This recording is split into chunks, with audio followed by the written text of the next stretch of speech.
আজ আপনাদের সামনে এক শিক্ষকের দেওয়া অসাধারণ একটি শিক্ষণীয় গল্প তুলে ধরব। জীবনের সংজ্ঞা কি? একজন শিক্ষক তার ক্লাসরুমে পড়াচ্ছেন। তিনি একটা খালি বয়াম টেবিলের ওপরে রাখলেন। তারপর তার ভেতরে ঢোকালেন কতগুলো বড় পাথরের টুকরো। বয়ামটা ভরে গেল। তিনি বললেন, ছাত্ররা দেখো তো আর কোনো পাথরখণ্ড ঢুকবে কি না? না স্যার। তাহলে বয়ামটা ভরে গেছে, কি বলো? হ্যাঁ স্যার। এবার শিক্ষক কতগুলো ছোট নুড়ি বয়ামটাতে ঢালতে লাগলেন। নুড়িগুলো পাথরের ফাঁকে ফাঁকে ঢুকে গেল।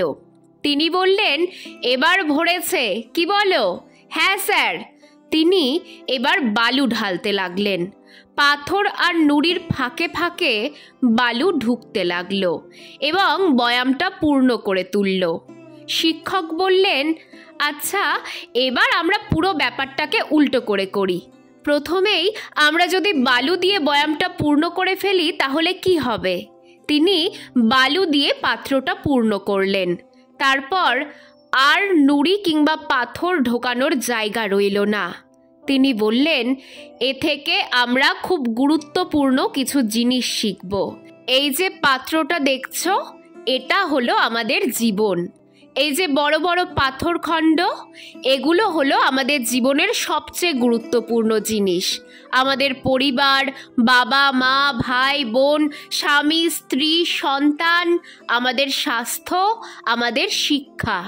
আর এই নুড়িগুলো হলো আমাদের বিষয় সম্পত্তি, আমাদের গাড়ি বাড়ি, টেলিভিশন, আমাদের টেলিফোন, আমাদের বাগান।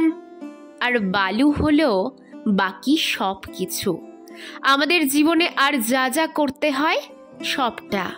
প্রথমেই যদি আমরা ছোট ছোট জিনিস দিয়ে জীবনটাকে ভরে ফেলি তাহলে বড় কাজগুলো করা হবে না। কাজেই সব সময় পরিবারকে সময় দেবে, বাবা মায়ের যত্ন নেবে, নিজের স্বাস্থ্যের দিকে খেয়াল রাখবে, লেখাপড়া করবে, তারপর গাড়ি বাড়ি, কম্পিউটার, টেলিফোন এইসবের দিকে নজর দেবে। এরই মধ্যে একজন ছেলে দাঁড়িয়ে বলল, স্যার, বয়ামটা এখনো ভরেনি, আপনি যদি এর মধ্যে জল ঢালেন জল ভরবে। ঠিক তাই। তিনি পাথরখণ্ড, নুড়ি আর বালু ভরা পাত্রটিতে 1 কাপ জল ঢাললেন। জল পাত্রে ঢুকে গেল। এই জল হলো আনন্দ, মানুষের জন্য কিছু করা, সেবার ব্রত। তুমি যাই করো না কেন, জীবন আনন্দময়। মানুষের জন্য, মানবতার জন্য সর্বদাই কিছু না কিছু করার সময় তুমি বের করতেই পারবে, মানুষের উপকারে আসতে পারবে, তাতেও তুমি অনেক আনন্দ পাবে। জীবনটাকে যত আটোসাটো মনে হোক না কেন, যতই তুমি ব্যস্ত থাকো না কেন, জীবনকে উপভোগ করো। আর সব সময় এটা মনে রাখবে, সবচেয়ে ভালোভাবে জীবনটাকে আনন্দপূর্ণ করে তোলা যায় অপরের মুখে হাসি ফোটানোর মাধ্যমে। তাই ছাত্ররা জীবনকে এভাবেই উপভোগ করার চেষ্টা করবে।